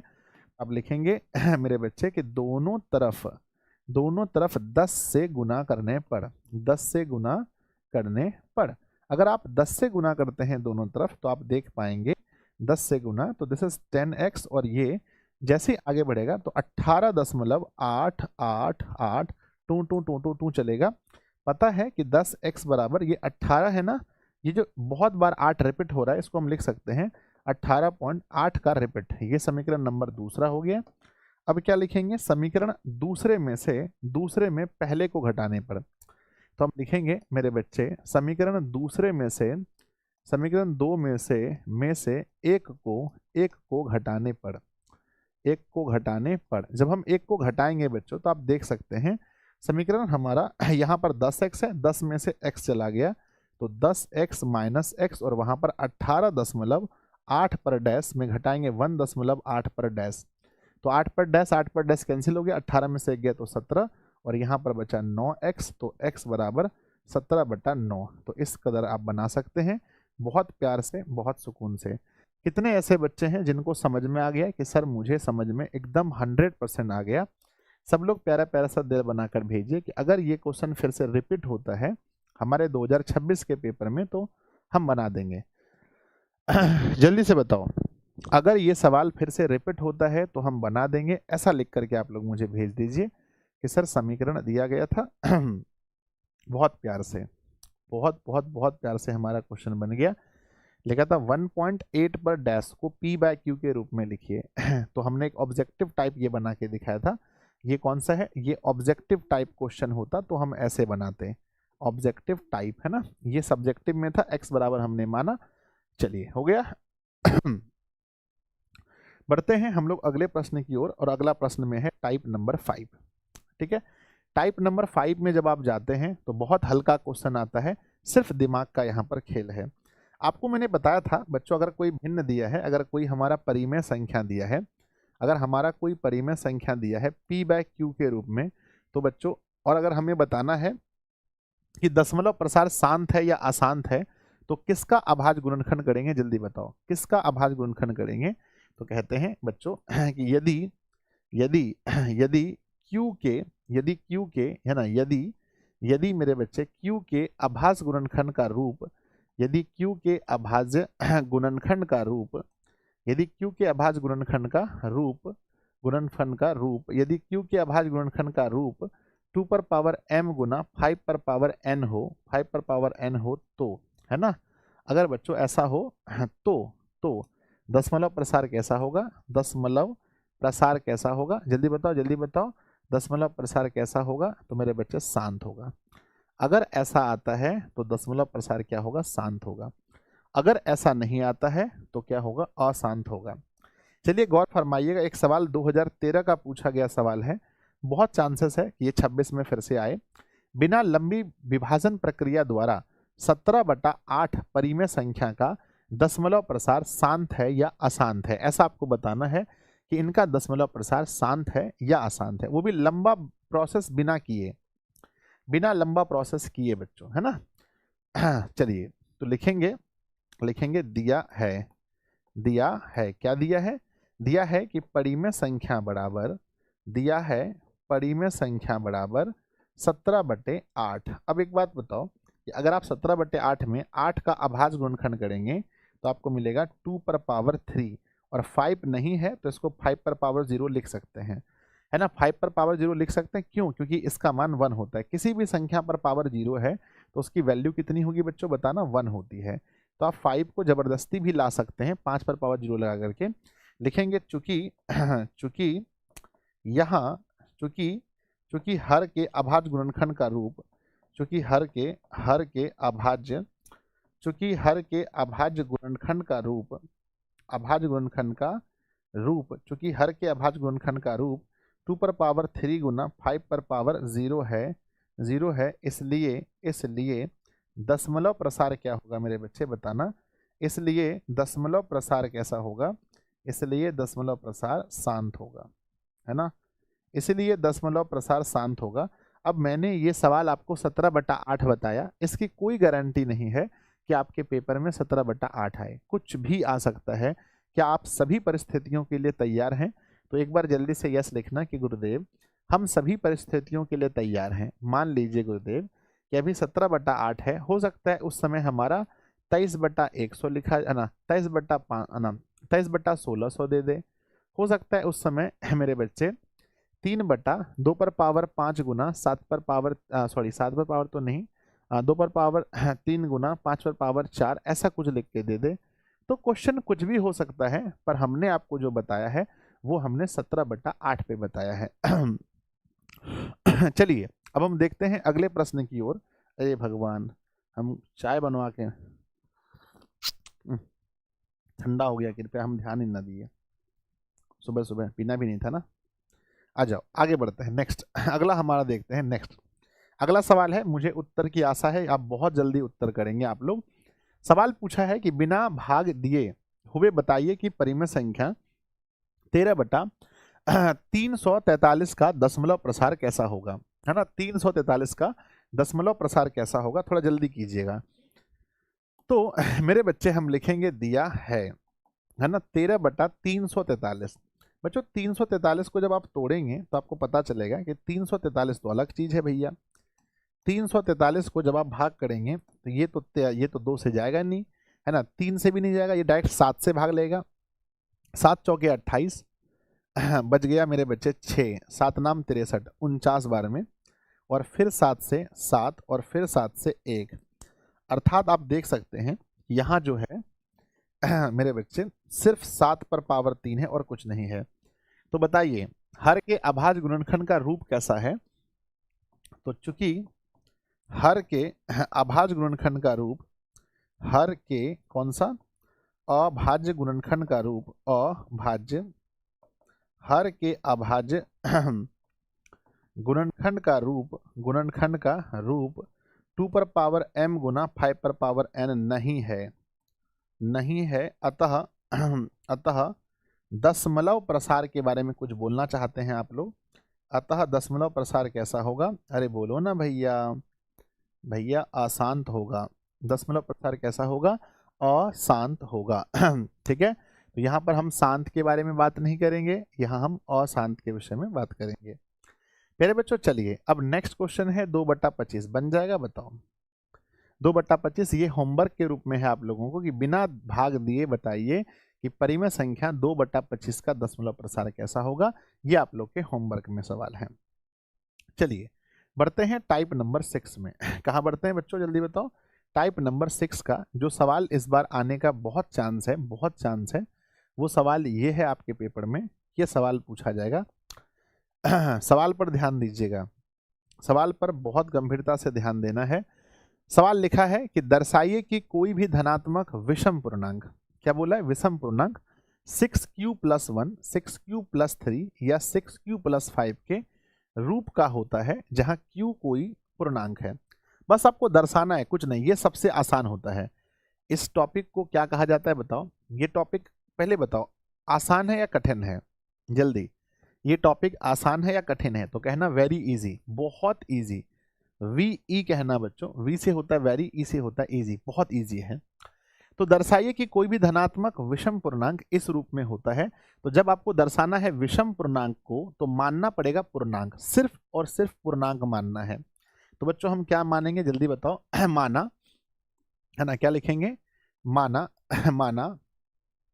धनात्मक पूर्णांक बराबर, माना धनात्मक पूर्णांक, है ना, माना धनात्मक पूर्णांक बराबर a, है ना। माना धनात्मक पूर्णांक हमने a मान लिया, हमने ये नहीं बोला ये सम है विषम है, नहीं बोला। दर्शाइए कि कोई भी धनात्मक विषम पूर्णांक, ये कह रहा है विषम के विषय में, कह तो रहा है विषम के विषय में, पर हमने विषम नहीं माना, हमने सिर्फ माना धनात्मक पूर्णांक बराबर a। बच्चों b की वैल्यू क्या होगी, कमेंट बॉक्स में लिखना सब लोग। b की वैल्यू यहां पर हो जाएगी बच्चों 6। आखिर ऐसा क्यों, क्योंकि जो हमारा क्वेश्चन का रूप है वो दिया है 6 के रूप में। अगर मान लो क्वेश्चन का रूप ऐसा दिया होता कि 5q + 1 या 5q + 3, तो ऐसी स्थिति में हम b की वैल्यू क्या लेते हैं, तो ऐसी स्थिति में हम b की वैल्यू को 5 लेते हैं। मान लो क्वेश्चन ऐसा होता कि 7q + 1 या 7q + 3, तो ऐसी स्थिति में हम b की वैल्यू क्या लेते हैं, तो हम ऐसी स्थिति में b की वैल्यू को 7 लेते हैं। तो ये बच्चों डिपेंड करता है b का मान कि संख्या जो क्वेश्चन दिया गया है उसका रूप कौन सा है। तो क्वेश्चन का रूप दिया है 6q + 1, 6q + 3, 6q + 5, इसलिए हम b का मान 6 लेंगे, इसलिए b का मान क्या लेंगे 6। अब बताना आप लोग यहाँ पर कि मेरे बच्चे हाँ, और q तो कोई पूर्णांक है, q के बारे में कुछ सोचना नहीं है। r की वैल्यू बताओ कितनी होगी, r की वैल्यू बच्चों, r का जो मान होगा आप सब लोग जानते हैं कि r का मान हमेशा, r के विषय में आप पढ़े होंगे कि r का मान हमेशा जो है b से छोटा होता है और 0 से बड़ा होगा या 0 के बराबर होता है। तो r कुछ इस प्रकार होता है, तो कृपया r के बारे में बताइए कि r का मान क्या होगा। 0 हो सकता है, 1 हो सकता है, 2 हो सकता है, 3 हो सकता है, 4 हो सकता है, 5 हो सकता है लेकिन 6 नहीं हो सकता, क्योंकि b से छोटा होता है ना, 5 तक होगा। रीजन पूछेंगे क्यों ऐसा होगा, तो मैं बताऊंगा क्योंकि r की वैल्यू हमेशा b से छोटी होती है, 0 से बड़ी या 0 के बराबर होती है। तो हमने वो लॉजिक लिख दिया। अब प्यारे बच्चों बताइए, अब बताइए अब हम लोग किस प्रमेय का यूज करेंगे, तो लिखेंगे बच्चों यूक्लिड प्रमेय से, है ना, यूक्लिड प्रमेय से, है ना, यूक्लिड प्रमेय से, यूक्लिड प्रमेय से। आप जानते हैं कि जब बच्चों r का मान, हम अगले पेज में जा रहे हैं, मच्छर भैया भागो ना भैया, सुबह सुबह क्यों आ जाते हो परेशान करने, भागो जल्दी से। चलिए अब हम यूक्लिड प्रमेय का प्रयोग करेंगे। सबसे पहले a बराबर निकालेंगे जब r की वैल्यू 0 हो। तो स्थिति नंबर 1 होता है केस, हम लोग कहते हैं केस, केस भैया ऐसा है, केस नंबर 1 ऐसा है ना, या डायरेक्ट लिखेंगे स्थिति, स्थिति बच्चों जब r का मान, है ना, जब r का मान 0 हो, जब r का मान 0 हो तो a बराबर फॉर्मूला होता है बी क्यू प्लस आर, और b का मान बच्चों हमने क्या माना है गुरुदेव, b का मान हमने 6 माना है, q रहने देंगे, r का मान 0 लेंगे, बराबर में 6q। उसी प्रकार से आगे लिखेंगे कि जब जब r का मान, जब r का मान 1 हो तो a बराबर बी क्यू प्लस का r बराबर यहाँ पर 6q प्लस का 1। जब r का मान जब r का मान 2 हो तो a बराबर बी क्यू प्लस का r, यानी बच्चों 6q प्लस का 2। जब r का मान, जब r का मान 3 हो तो a बराबर बी क्यू प्लस का r बराबर 6q प्लस का 3। जब r का मान 4 हो तो आप बैठाएंगे कि a बराबर बी क्यू प्लस का r, यानी 6q प्लस का 4। जब r का मान मेरे बच्चे 5 हो तो लिखेंगे a बराबर बी क्यू प्लस का r, यानी कि 6q प्लस का 5।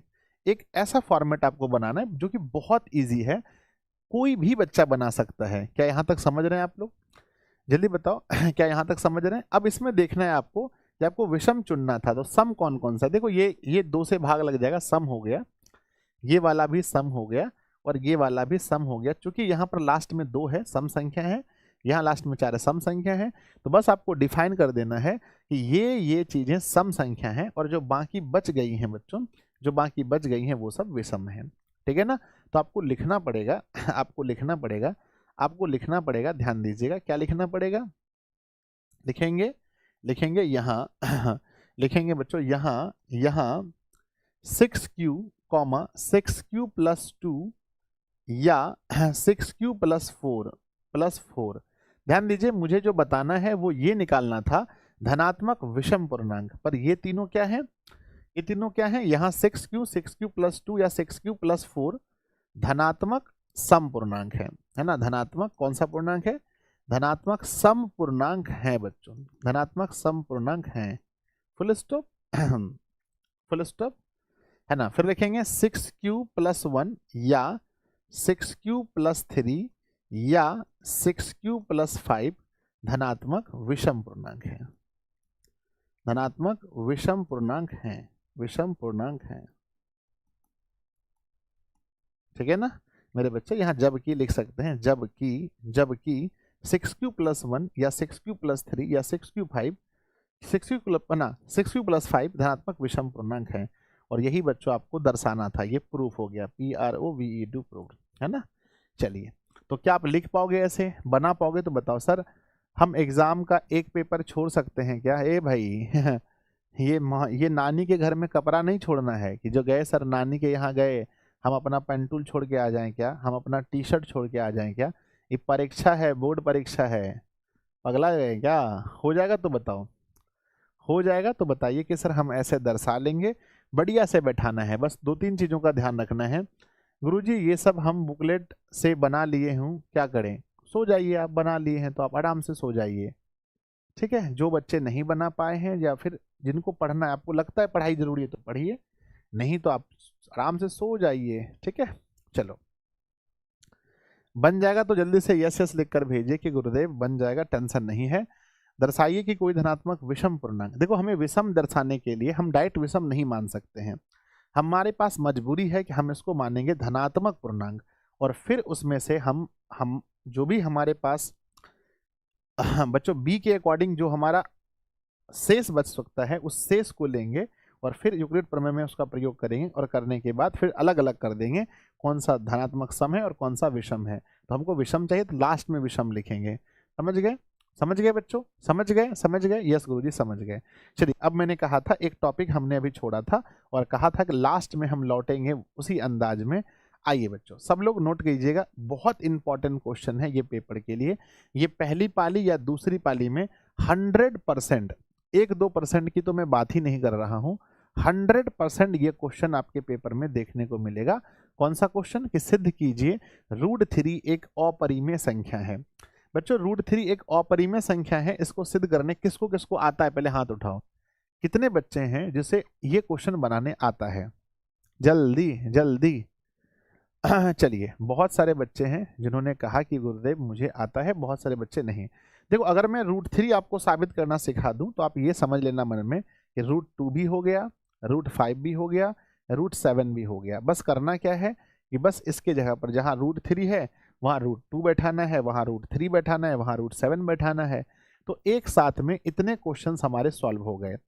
तो इतना तो आप लोग जानते होंगे कि जब भी हम इस प्रश्न को, ऐसे प्रश्न को सॉल्व करते हैं तो हमें विपरीत मानना पड़ता है ना। जैसे मान लीजिए, सिद्ध कीजिए कि √3 एक अपरिमेय संख्या है। अगर मान लो एक लड़का है और एक लड़की है, छोड़ो, है ना, और किसी लड़के को अगर ये साबित करना है कि बताओ भाई, मान लो लड़की को साबित करना है, कोई लड़की है कि यह एक लड़का ना, यह एक लड़की है, तो कैसे साबित करेंगे? तो उल्टा मान लेंगे, माना कि यह एक लड़का है। अब लड़का है तो लड़के वाले गुण होने चाहिए, तो बच्चों लड़कों में जो जो गुण होते हैं वो गुण हम लड़की में ढूंढेंगे। नहीं मिला तो लास्ट में थक हार के हम कह देंगे कि भाई मेरा मानना गलत था कि ये एक लड़की, सॉरी, ये एक लड़का है, अतः यह एक लड़की है। समझ गए ना? हाँ, समझ रहे मेरी बात को? हम जो कहना चाह रहे हैं कि आप समझ गए मेरी बात को? करना क्या है कि सर हम इसको मानेंगे विपरीत, और लास्ट में थक हार के बोलेंगे भैया हम तो गलत मान लिए थे, है ना। एक्चुअल में सबको पता है, आप, है ना, एक्चुअल में सबको पता है ये जो 3 है एक अपरिमेय संख्या है, क्योंकि इसका ये कोई पूर्ण 3 कोई पूर्ण वर्ग संख्या नहीं है और वो रूट के अंदर है, मतलब ये अपरिमेय सबको पता है, पर इसको साबित करके दिखाना है भाई, है ना। तो मानना जस्ट उल्टा है। तो बोलो क्या मानना है बच्चों? मेरे साथ में सब लोग लिखेंगे, फटाफट से लिखेंगे। माना, देखना एक बार मैं सिखा रहा हूँ, फिर लास्ट टाइम ये समझो कि मैं सिखा रहा हूँ। माना √3 को क्या करेंगे? माना √3 एक परिमेय संख्या है। उल्टा मान रहे हैं, ध्यान दो, साबित करना है अपरिमेय, पर मान रहे हैं परिमेय संख्या। परिमेय संख्या है बच्चों, मैं अलग अलग तरीके से नहीं बताता हूँ, एक ही तरीका बार बार यूज करता हूँ ताकि बच्चों को समझ में अच्छे से आ जाए। हमने लिखा कि माना √3 एक परिमेय संख्या है, तो जब परिमेय संख्या होगा तो इसके लिए कुछ गुण होना चाहिए कि a/b के रूप में होगा, जहां a, b कौन सी संख्या है बताओ? जहां a, b सह अभाज्य संख्या है, जहां a, b सह अभाज्य संख्या है। कई जगह आप पूर्णांक भी लिख देते हैं, पर एक्चुअल में मुझे लगता है कि जिस मेथड से हम लोग बना रहे हैं उसमें हमें सह अभाज्य लिखना चाहिए, ना कि पूर्णांक लिखना चाहिए, है ना।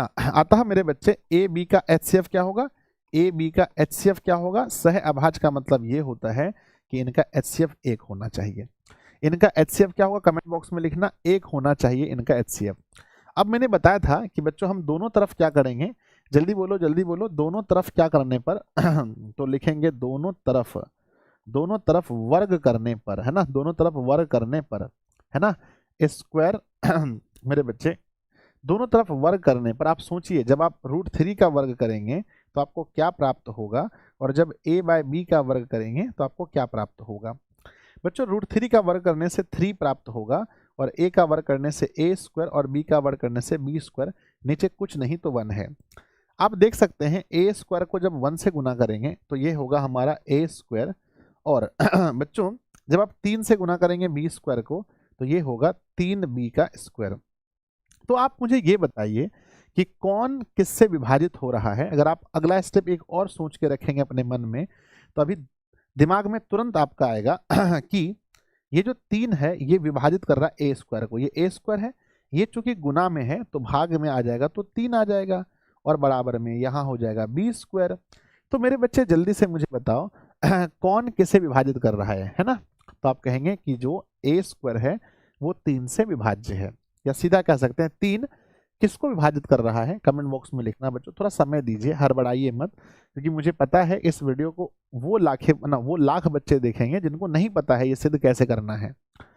तो जल्दी बताओ कि हम यहाँ क्या लिखेंगे कि ए है ना, लिखेंगे बच्चों, हाँ, चूंकि चूंकि चूंकि ए स्क्वायर कॉमा 3 से विभाज्य है, ए स्क्वायर किससे विभाज्य है, बताओ बताओ बताओ बताओ तो लिखेंगे मेरे बच्चे कि ए स्क्वायर जो है वो 3 से विभाज्य है, क्योंकि अगर हम 3 से भाग करेंगे तो तुरंत हो जाएगा। इसीलिए ए भी 3 से विभाज्य होगा, ए भी 3 से विभाज्य होगा। एकदम नॉर्मल बात है, सिंपल बात है, और इस पूरे बात को कथन 1 मान लेना है। ये स्टेटमेंट नंबर 1 मान लो, इसको स्टेटमेंट नंबर 1 है। ये मैं एक स्टेटमेंट देके जा रहा हूं, this is my first statement.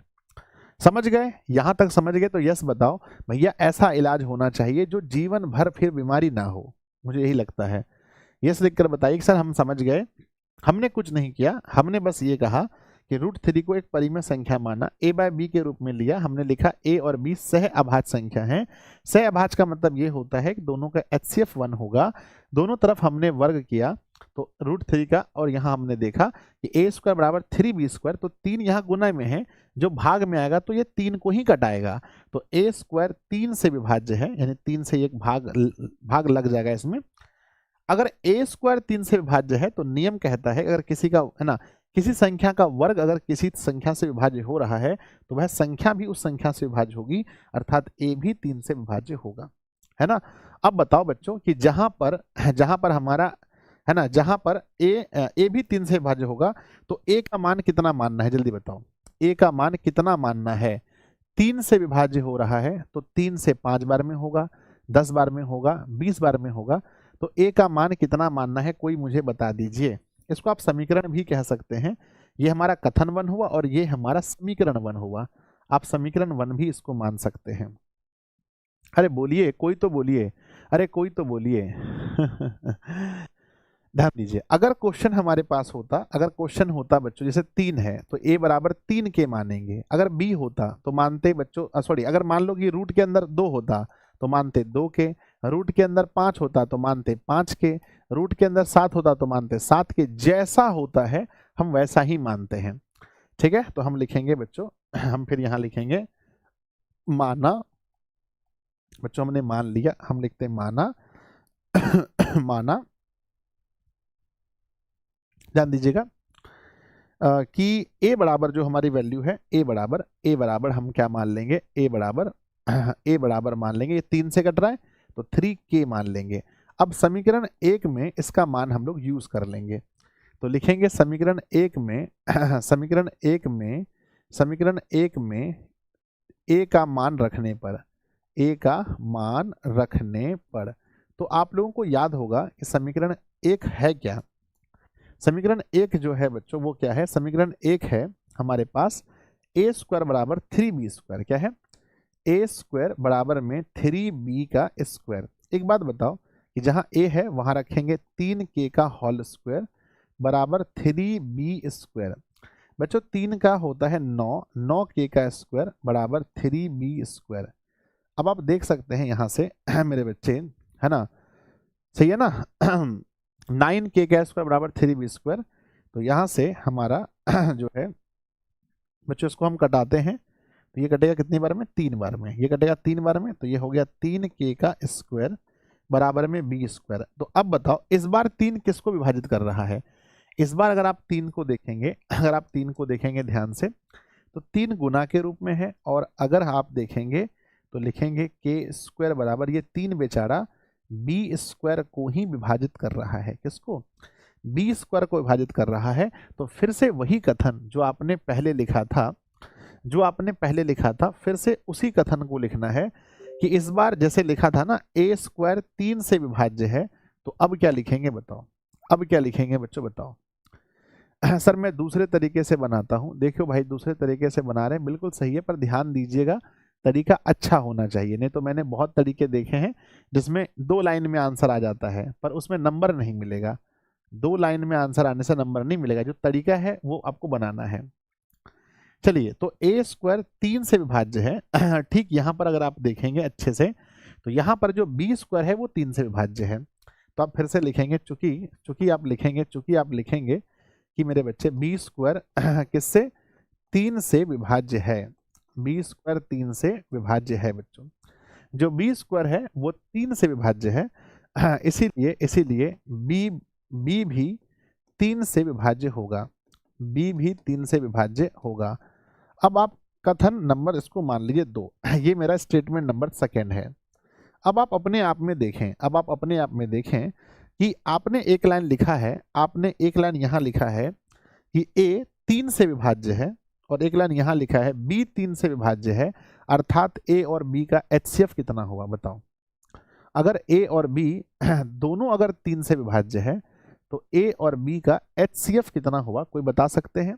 तो लिखेंगे ए और बी का एचसीएफ 3 हुआ।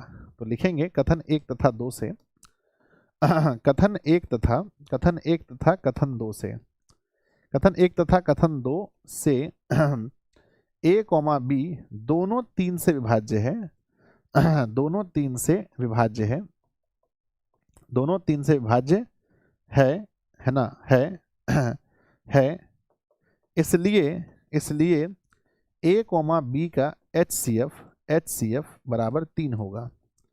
ए कॉमा बी का एचसीएफ क्या होगा? एचसीएफ 3 होगा बच्चों। जबकि हमने माना क्या है? हमने माना है कि एचसीएफ 1 होना चाहिए एचसीएफ 1, पर एचसीएफ हुआ है कितना? 3। तो लिखेंगे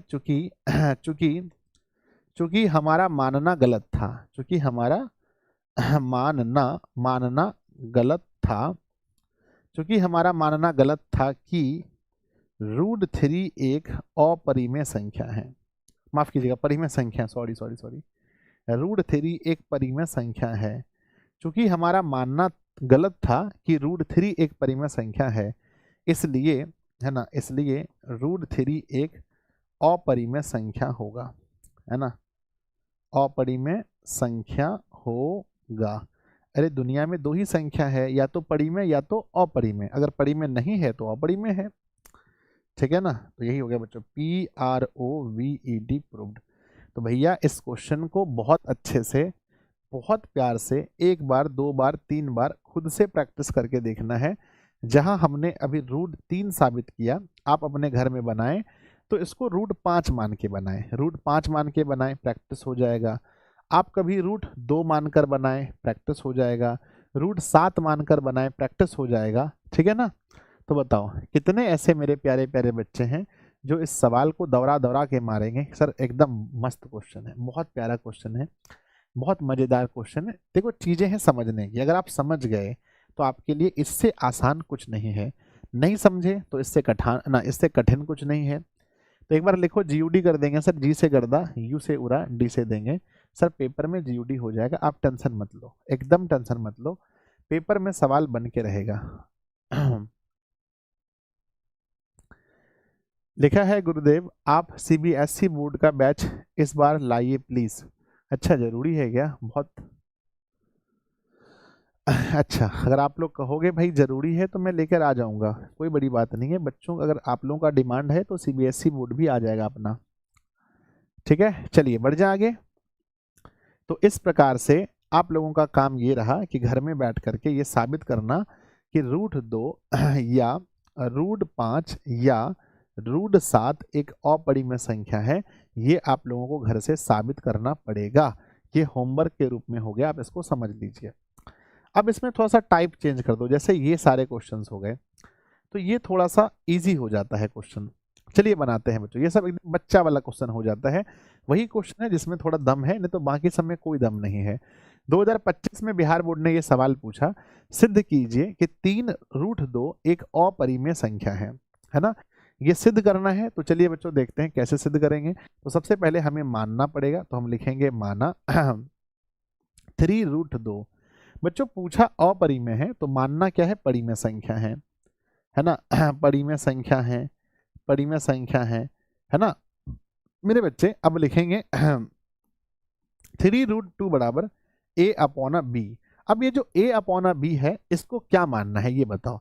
क्या हम इसे फिर से सह अभाज्य संख्या माने या पूर्णांक माने? तो आपको पता होना चाहिए कि जब हम उस टाइप के क्वेश्चन को सिद्ध करते हैं √2, √3, √5, तब हम मानते हैं सह अभाज्य।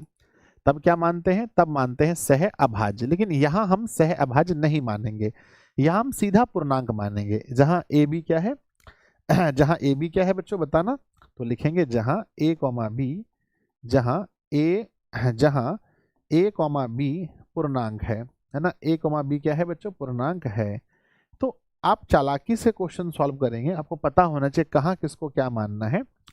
अब मेरे बच्चे एक बात बताओ, ये तो गुना में है ना, ये तो गुना में जाके भाग होगा, तो लिखेंगे √2 बराबर a अपॉन b।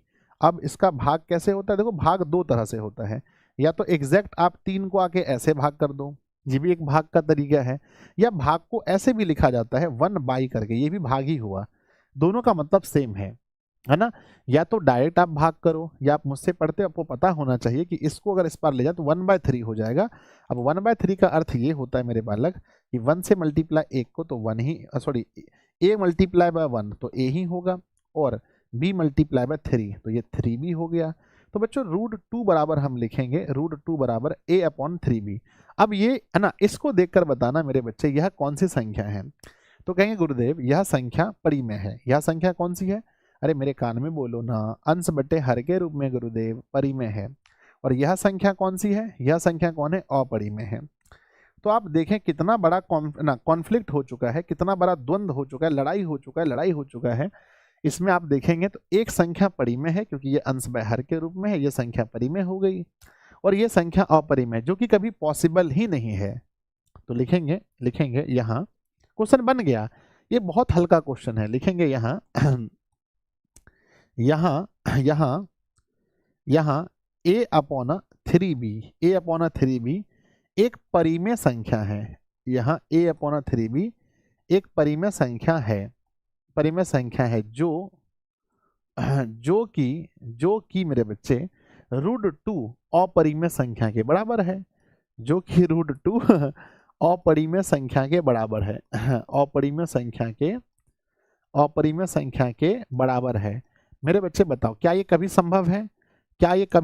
बताओ। अरे मेरे बच्चे बताओ, बराबर है, फुल स्टॉप। यह कभी भी संभव नहीं है, यह कभी भी संभव नहीं है, यह कभी भी संभव यह कभी भी संभव नहीं है बच्चों, नहीं है, फुल स्टॉप।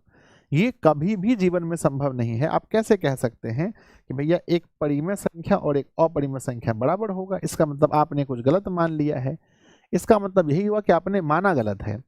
तो हमने कहा सिद्ध कीजिए 3√2 एक अपरिमेय संख्या है, तो हमने इसको पहले परिमेय माना, फिर a/b के रूप में लिखा, फिर हमने जाकर बीच में हम फंस गए कि भैया ये तो परिमेय है और ये तो अपरिमेय है, कभी बराबर हो ही नहीं सकता।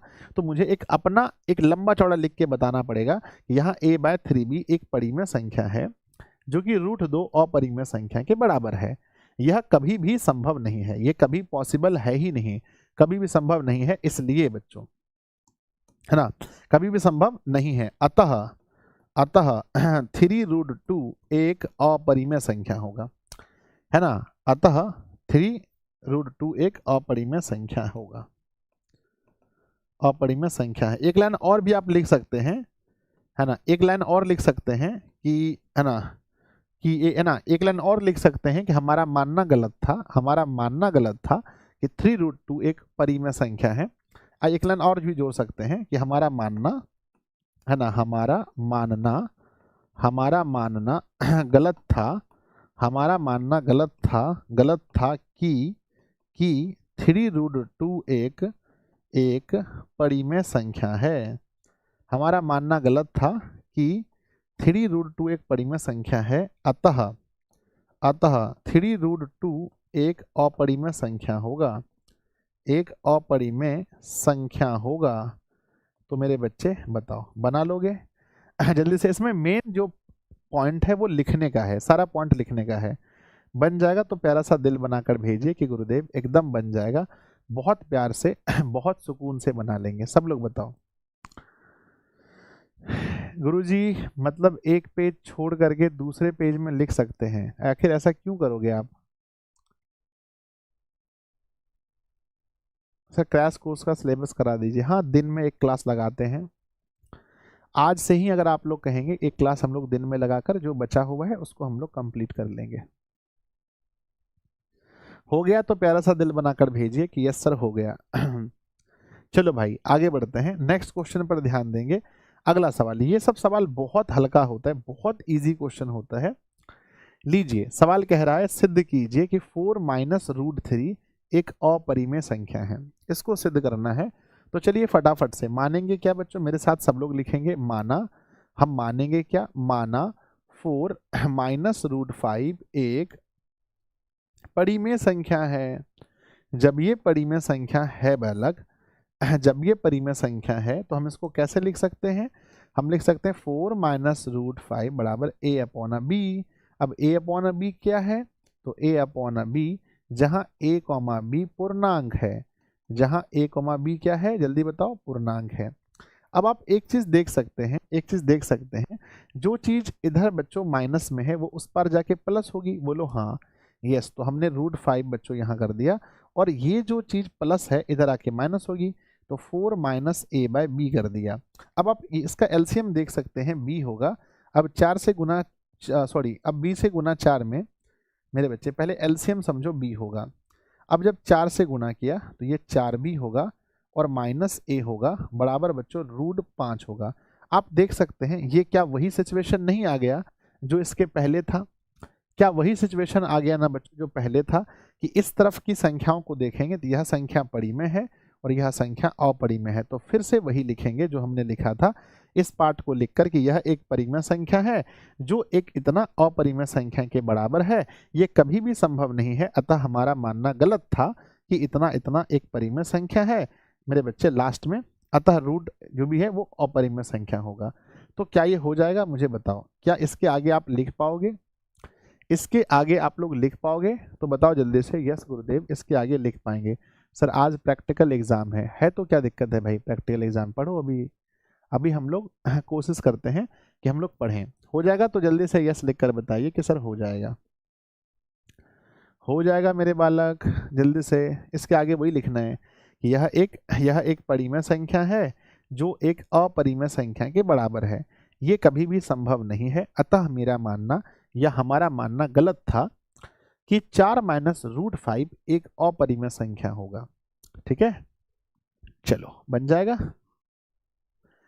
आगे बढ़ते हैं बच्चों, अगले हम लोग चलते हैं नेक्स्ट क्वेश्चन। ये क्वेश्चन सेम टू सेम है, क्या आपको लगता है कि जो क्वेश्चन हमने बनाया सेम टू सेम वही क्वेश्चन है?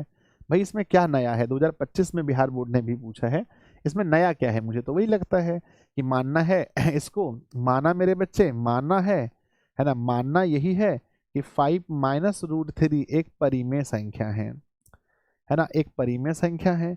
जब ये परिमेय संख्या है बालक तो आप देखेंगे कि 5 माइनस रूट 3 वो a बाय बी के रूप के बना, a बाय बी के बराबर होगा, जहां a कोमा बी क्या होगा, जहां a कोमा बी पूर्णांक होगा, जहां a कोमा बी क्या है, पूर्णांक है। अब आप देखेंगे तो ये रूट 3 उस पर चला जाएगा तो 5 माइनस ए बाय बी हो जाएगा बराबर रूट 3, एलसीएम यहाँ से b होगा और बच्चों b से गुना तो ये 5b माइनस का a होगा। अब आप जान भी करते हैं सब लोग, अब जानते ही हैं कि ये पार्ट कौन सा हो गया, परिमेय हो गया, और ये पार्ट अपरिमेय हो गया। फिर वही चीज आपको लिख देना है। 11 नंबर के लास्ट में अपरिमेय संख्या आपने छोड़ा है, ठीक है। डेली 10 घंटे क्लास करते रहे करके सर 450 आ जाएगा, मेहनत कीजिए, है ना। 11 नंबर में लास्ट में अपरिमेय की जगह परिमेय लिख दिए हैं गुरुदेव, अच्छा हो सकता है मिस्टेक हो गया होगा। 11 नंबर के लास्ट में मेरे बच्चे, नहीं यहाँ तो ये बिल्कुल सही लिखा, हमारा मानना गलत है कि 3√2 एक परिमेय संख्या है, अतः 3√2 एक अपरिमेय संख्या, यही होगा, होगा तो यही। मैं अपने जगह बिल्कुल सही हूँ बच्चों। चलिए अगला सवाल, क्या इसको बना दोगे? मुझे जल्दी से लिखकर बताओ कि सर गर्दा उड़ा देंगे, क्या आप इस क्वेश्चन को बना सकते हैं? वही चीज़ तो है, मुझे तो कुछ अंतर नहीं लगता है। 3 प्लस रूट 5 बिल्कुल आराम से क्वेश्चन बनेगा, एकदम गर्दा उड़ा देना है, एकदम गर्दा उड़ा देना है क्वेश्चन का। अगला सवाल थोड़ा इसको देखिए, लिखा है मेरे बच्चे सिद्ध कीजिए कि यह एक परिमेय संख्या है, सॉरी परिमेय संख्या नहीं है, सिद्ध करके दिखाना है कि यह एक परिमेय संख्या नहीं है। चलिए तो पहले इसको सॉल्व करते हैं। मेरे बच्चे ध्यान दीजिए, जो दिया है उसको देखेंगे, 2 प्लस है ना, 2 प्लस दिया है, पहले नोट करते हैं कि जो दिया है वो दिया है 2 प्लस रूट 3 का होल स्क्वायर। तो ये a प्लस बी का होल स्क्वायर हो गया। आप लोग पढ़े होंगे a प्लस बी का होल स्क्वायर क्या होता है। तो बच्चों a और प्लस b का होल स्क्वायर होता है a स्क्वायर प्लस 2ab और प्लस में b स्क्वायर, है ना। तो इस क्वेश्चन को पहले बिठा देते हैं हम लोग a स्क्वायर, यानी मेरे बच्चे 2 का होल स्क्वायर प्लस 2ab और प्लस b का होल स्क्वायर।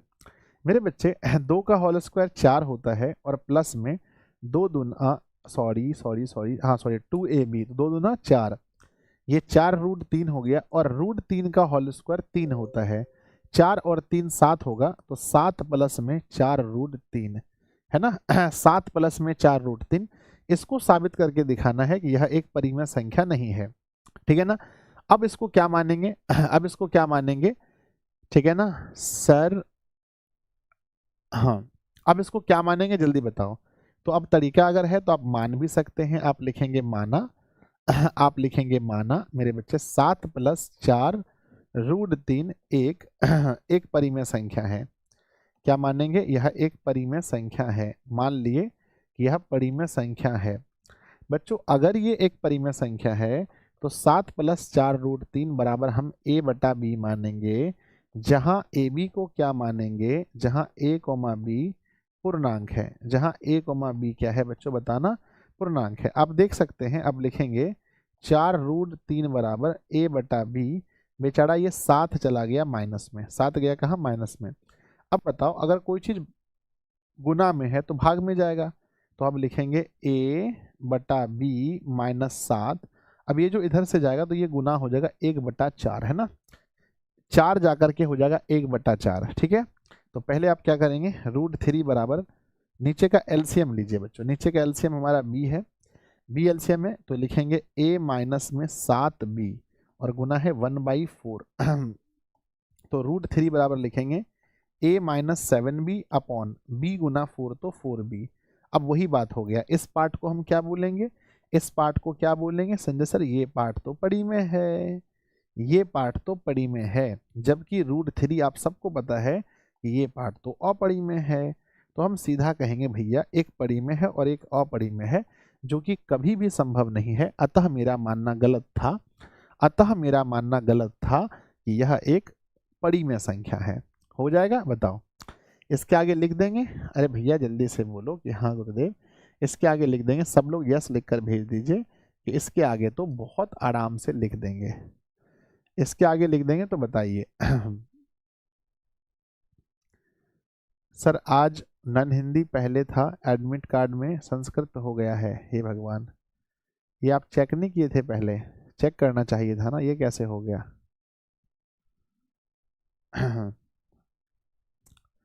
चेक करना चाहिए था ना।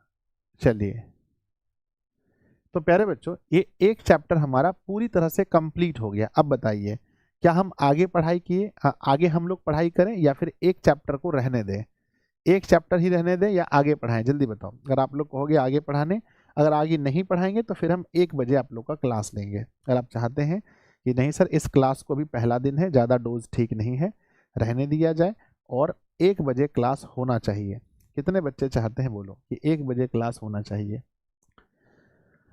इसको रहने दिया जाए या और आगे बढ़ाना है, जल्दी बताओ। इसको रहने देंगे तो फिर 1 बजे हम आपकी क्लास लेंगे।